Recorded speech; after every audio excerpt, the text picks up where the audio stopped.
হরে কৃষ্ণ। তাই জন্য এই ফেসবুক বা মাল্টিমিডিয়া যে সর্বোপরি এগুলো থেকে হাড়েরও সমস্যা আছে। মাল্টিমিডিয়া যে যতটা পারা যায়, যতটুকু প্রয়োজন ওটুকু দেখে আপনি প্রশ্ন করেছেন এগুলো কিভাবে আমাদের কে সাহায্য করছেন। কথার মধ্যে যদি কিছু থেকে থাকে তাহলে আমি মনে করব যে সেটা সবই প্রভুপাদেরই কৃতিত্ব, গুরুদেবের কৃতিত্ব। যুব সমাজই হচ্ছে আমাদের পরবর্তী ভবিষ্যতের দিশা।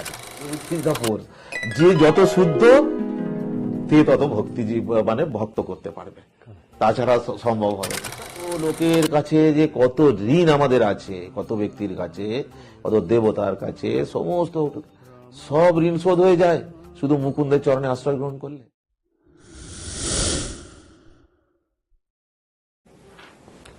হরে কৃষ্ণ। কৃষ্ণ ভাবনামৃত দৃষ্টিকোণ থেকে সামাজিক যোগাযোগ মাধ্যমে যেমন ফেসবুক এবং মাল্টিমিডিয়া কি স্ট্রেস ম্যানেজমেন্ট সাহায্য করছে নাকি এটি আরো বেশি চাপ সৃষ্টি করছে?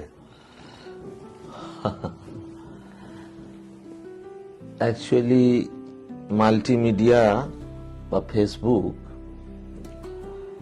দেখুন প্রত্যেকটা জিনিসের সুফল আছে, কুফল আছে প্রত্যেকটা। তো আমরা কিভাবে সেটাকে নিচ্ছি, গ্রহণ করছি, সেটা প্রভুপাদ উদাহরণ দিয়েছে অনেক জায়গায়। আপনিও জানেন যে একটা ধারালো ছুরি আছে, তো সেই ছুরিটা ভালো কাজেও লাগানো যেতে পারে, আবার মন্দ কাজেও লাগানো যেতে পারে। ওটা যদি একটা ডাকাতের হাতে থাকে তাহলে মানুষ খুন করবে, মানুষকে মেরে দেবে। আবার যদি একটা ডাক্তারের হাতে থাকে একটা মানুষকে বাঁচিয়ে দিতে পারে। তাহলে দোষটা ছুরির নয়, ব্যবহার কিভাবে হচ্ছে সেভাবে। সেরকম এখন আধুনিক সমাজে যত বেরিয়েছে ফেসবুক, মাল্টিমিডিয়া ইত্যাদি ইত্যাদি যেসব আছে, এগুলো ওগুলোর দোষ নয়, আমরা কিভাবে ব্যবহার করব সেটার উপরে নির্ভর করছে তার সুফল এবং কুফল। তো এটা যদি অতিরিক্ত আমরা দেখতে থাকি, ফেসবুক অতিরিক্ত দেখব, অতিরিক্ত ওর প্রতি আসক্ত হয়ে যাব। হ্যাঁ, অর্থাৎ একটা কথা আছে না, অতিরিক্ত জিনিসটা ভালো নয় যে কোনো ক্ষেত্রে। তো সেই অতিরিক্ত যদি আমরা দেখবো তাহলে কি হবে, চোখের সমস্যা আসবে, তারপরে চোখের সমস্যা হবে, কানের সমস্যা হবে, এটা শুনতে হবে, তো কানেরও সমস্যা আসবে, ব্রেনের সমস্যা এসে যাবে। দেখবেন ব্রেনের, সর্বোপরি এগুলো থেকে হাড়েরও সমস্যা এসে যাবে। তাই জন্য এই ফেসবুক বা মাল্টিমিডিয়া যে এখন রয়েছে, এগুলো যতটা পারা যায়, যতটুকু প্রয়োজন ওটুকু দেখে ব্যাস, ওর প্রতি আসক্ত বা নেশাগ্রস্ত হওয়া উচিত নয়। তাহলে কিন্তু সুফলের পরিবর্তে আমাদের কুফলটাই বেশি হচ্ছে। আপনি প্রশ্ন করেছেন এগুলো কিভাবে আমাদের কে সাহায্য করছে না ক্ষতি করছে। সাহায্য করছে না ক্ষতি করছে, অ্যাকচুয়ালি এটার প্রতি আসক্ত হয়ে গেলে ক্ষতিই হচ্ছে, খুব একটা সাহায্য হচ্ছে বলে আমার মনে হয় না। প্রভু, আপনার অনেক ক্লাস এবং লেকচার আমরা নিমাই নিতাই চ্যানেল এবং মায়াপুর টিভিতে উপভোগ করেছি। আপনি কি আমাদের অনুমতি দিতে পারেন যেন আমরা আপনার ক্লাস থেকে অংশবিশেষ সংগ্রহ করে নতুন করে এই চ্যানেলের মাধ্যমে ক্লিপ আকার উপস্থাপন করতে পারি? আপনার ক্লাসগুলিতে যে গভীর জ্ঞান ও আন্তরিকতা আছে তা আমাদের শ্রোতাদের মাঝে কৃষ্ণ ভাবনামৃত চর্চার জন্য নতুন উদ্দীপনা তৈরি করবে। এরা আপনার কাছ থেকে আমরা অনুমতি চাই। অনুমতি বলবেন না প্রভু, আদেশ বলুন। আমরা তো অনেক সৌভাগ্য যে আপনারা আমার ওই কি দু চারটে কথা বলেছি, জানি না কতটুকু বলতে পেরেছি, সেটা নিয়ে আপনারা এভাবে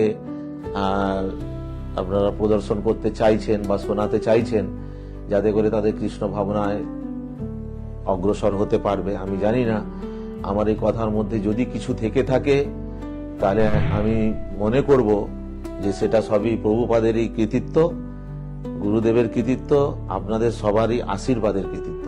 তো সুতরাং এটা একদম নির্দ্বিধায় আপনারা ব্যবহার করতে পারেন, কোনো অসুবিধা নেই। আমি আপনার সঙ্গে শেয়ার করছি প্রভুপাদের শিষ্য যেমন হরিশ্বরী প্রভু, কুর্মা দাস,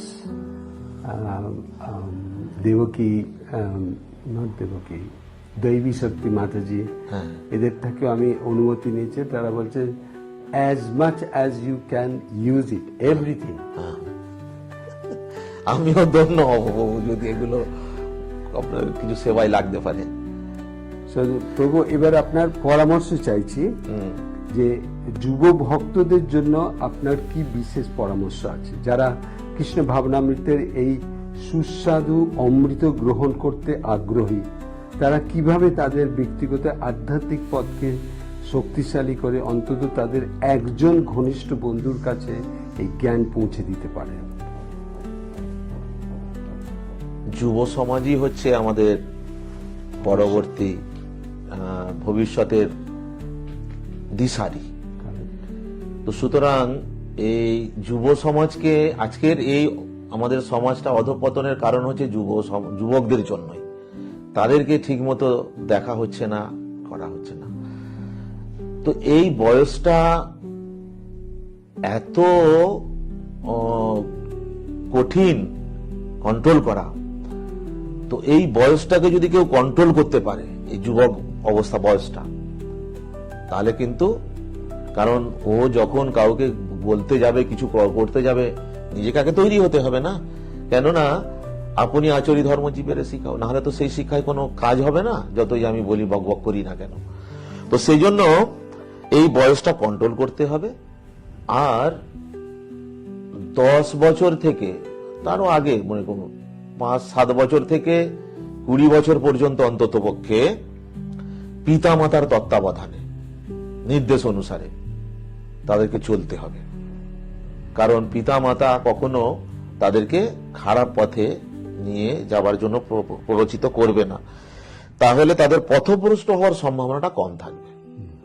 কারণ এই বয়সটা হচ্ছে পথভ্রষ্ট হয়ে যাবার চলছে। মায়া তো খুব শক্তিশালী, যে কোনো সময়ে মায়া অ্যাটাক করবে, পথভ্রষ্ট হয়ে যাবে। এজন্য পিতা মাতার নির্দেশ অনুসারে যদি চলে ভালো। আর কিছু কিছু জিনিস আছে, এখন যুব সমাজ নেশাগ্রস্ত এবং আধুনিক গান বাজনার প্রতি বিশেষ আকৃষ্ট। এখন যে গান বাজনাগুলো বেরিয়েছে, অনেকে আমাদের কাছে বলেন, প্রভু আপনারা তো কিছুটা আমাদের বাঁচাচ্ছেন। যখন বাজে আমার মনে হয় হার্ড আমার গেল, মানে কি সব ডিজে না কি বলে সব, যাই হোক। তো এগুলোর প্রতি কম আকৃষ্ট হতে হবে। এগুলো থেকে যত পারবে, আমি যুবকদেরকে বলবো, যারা সত্যিকারের কৃষ্ণ ভাবনামৃত তে আসতে চায়, গ্রহণ করতে চায়, তারা এগুলো থেকে যত পারবে দূরে থাকতে হবে। আধুনিক গান বাজনা এইসব থেকে দূরে থাকতে হবে, যাতে এর প্রতি আকৃষ্ট না হওয়া। আর বৈদিক সংস্কৃতি, যে আমাদের যে বৈদিক সংস্কৃতি সম্বন্ধে আমাদের কোনো স্কুল কলেজ নেই, কিছু নেই, কিচ্ছু নেই। এই জন্য আমরা অনেক সময় বলি বাইরে প্রচারে গেলে যে এই কৃষ্ণ ভাবনামৃত বা আন্তর্জাতিক কৃষ্ণ ভাবনামৃত হচ্ছে, বা ইসকনের প্রত্যেকটা সেন্টার হচ্ছে আধ্যাত্মিক জগতের ইউনিভার্সিটি। শুধু স্কুল কলেজ বললে ভুল হবে, আধ্যাত্মিক জগতের ইউনিভার্সিটি। যদি আজকে ইসকন না হতো, এই শিক্ষা কে দিত? কোথায় পেয়েছি আমরা? কখনো পাইনি। তাই জন্য এই বৈদিক শাস্ত্র সম্বন্ধে, বৈদিক সংস্কৃতির বিষয় নিয়ে আলোচনা করতে হবে পরস্পরের মধ্যে, বা কোনো ওই রকম জায়গায় এক জায়গায় বসে, যেটা আমরা শুরু করছি বৈদিক কি বলে দিব্য জ্ঞানের মাধ্যমে, বিভিন্ন আছে ভক্তি বৃক্ষ ইত্যাদি ইত্যাদি আছে, ওরকম সপ্তাহে সপ্তাহে বসে আলোচনা, এই বৈদিক সংস্কৃতি বিষয় নিয়ে আলোচনা, চর্চা করা, জ্ঞান লাভ করা। এইগুলোর মধ্যে যখন আমরা ডুবে থাকবো, তখন পথভ্রষ্ট হওয়ার সম্ভাবনাটা কম থাকবে। এবং তাদের মধ্যে একটা, সেই সঙ্গে সঙ্গে তো জব তো আছেই, এর মধ্যে প্রবেশ করে তখন তার মধ্যে একটা শক্তি কাজ করবে। অ্যাকচুয়ালি আপনি এটা বলেছেন যে যারা কৃষ্ণ ভাবনাতে প্রচারে আগ্রহী, কেন প্রচার হয় কথার দ্বারা না, জ্ঞানের দ্বারা না। প্রচার হয় কিসের দ্বারা? প্রচার হয় আপনার শুদ্ধতার দ্বারা। শুদ্ধতার দ্বারা প্রচার হয়। Purity is the force. যখন কারোর মধ্যে শুদ্ধতা আসবে, ওই শুদ্ধতা কাজ করবে।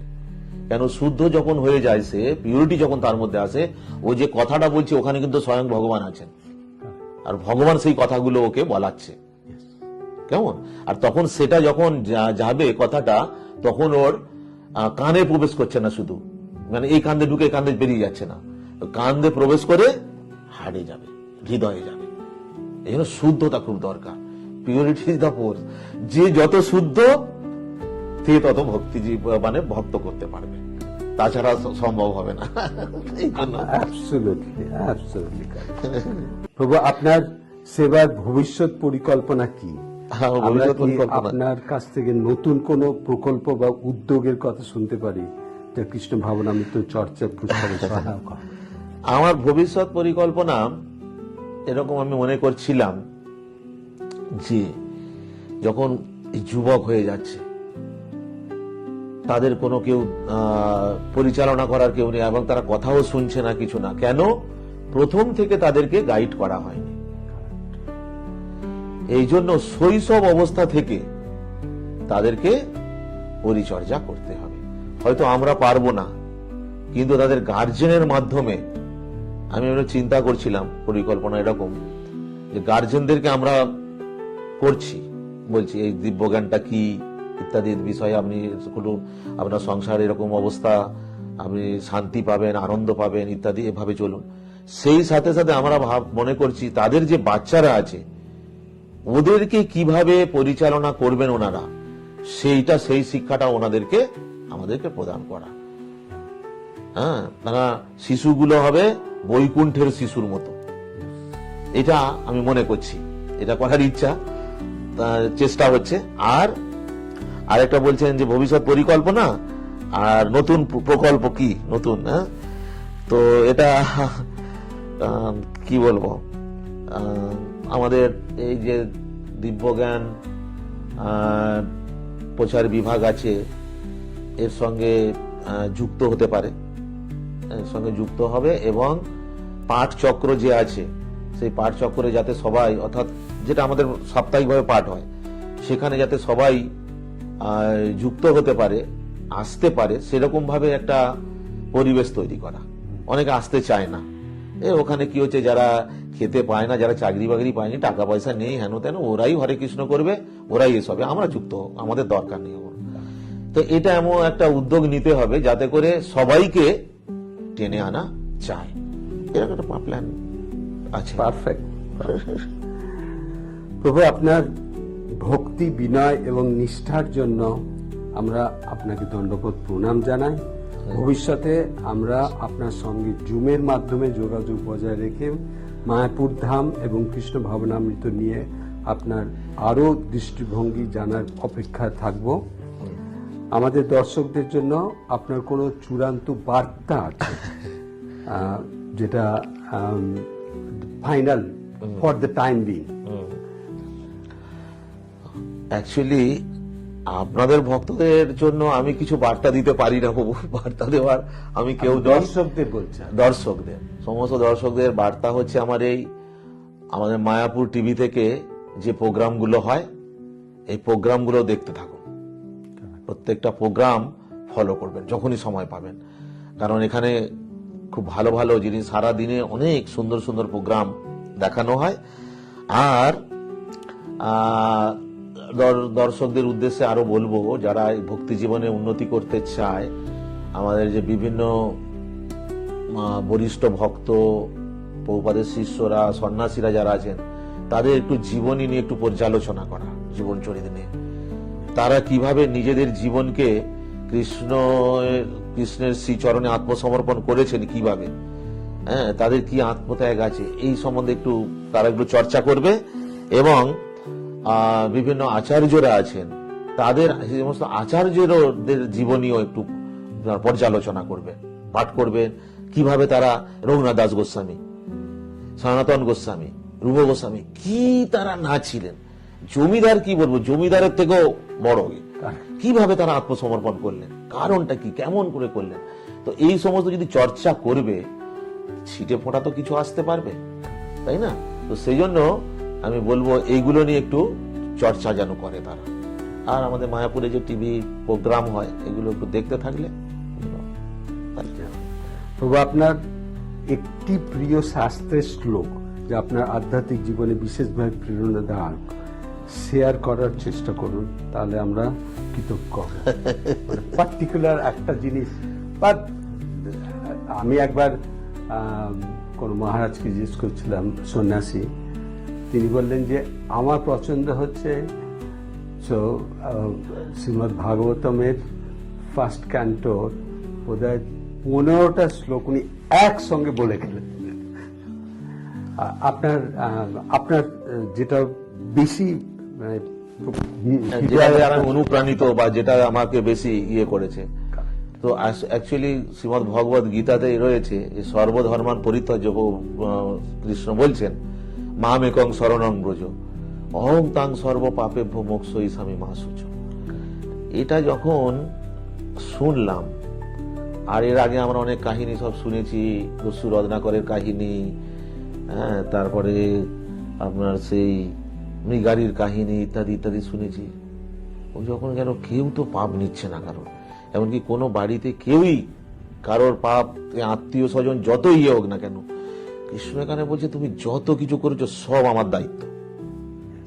হ্যাঁ, আর আমাদের কাজ কি শুধু তার শরণাগত হওয়া। এইটুকু করলে ভগবান আমার সব কিছু নিয়ে নেবেন, আর শুধু বলছে এই জন্মের নয়, যত জন্মের পাপ আছে সব উনি নেবেন। তো এরকম দয়ালু কি আছে, এত দয়ালু। তো এটা আমাকে খুব প্রভাবিত করেছে। আর আরেকটা যে ওই সঙ্গে যেটা বলেছে সর্বধর্মার পরিত্যাজ্য, ডাউট হয়েছিল আমার, ধর্ম ছেড়ে দিতে বলছে সব ভগবান, অত তো বুঝতাম না আগে।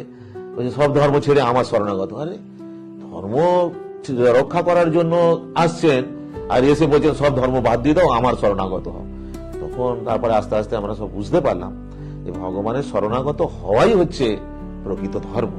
তো সেই প্রকৃত ধর্ম যদি আমরা পালন করতে পারি, তাহলে ভগবান আমাদের সবকিছু, আরো যে আছে না যে আমাদের এই জন্মের পরে কত লোকের কাছে যে কত ঋণ আমাদের আছে, কত ব্যক্তির কাছে, কত দেবতার কাছে, সমস্ত সব ঋণ শোধ হয়ে যায় শুধু মুকুন্দের চরণে আশ্রয় গ্রহণ করলে। হ্যাঁ, তো এসব তো কখনো শুনিনি, যখন আমরা পড়াশোনা করেছি এসব জানিই না, শুনি না। এগুলো আমাকে খুব, কিন্তু যখন আমি এগুলো শুনলাম, পড়লাম, জানলাম, এগুলো আমাকে খুব এখনো খুব নাড়া দেয়। সহজ সরল শ্লোক, কিন্তু খুব নাড়া দেয় এগুলো। অনেক ধন্যবাদ প্রভু। দয়া করে আমাদের কোনো ভুল ত্রুটি থাকলে ক্ষমা করবেন, এবং ভবিষ্যতে আবার আপনার সঙ্গ পাওয়ার আশা নিয়ে আজকের অনুষ্ঠান শেষ করছি। হরে কৃষ্ণ। হরে কৃষ্ণ। আমারও কথার মাধ্যমে যদি কোনো ত্রুটি হয়ে থাকে, ক্ষমা সুন্দর দৃষ্টিতে আপনারা দেখবেন এবং আদেশ করবেন।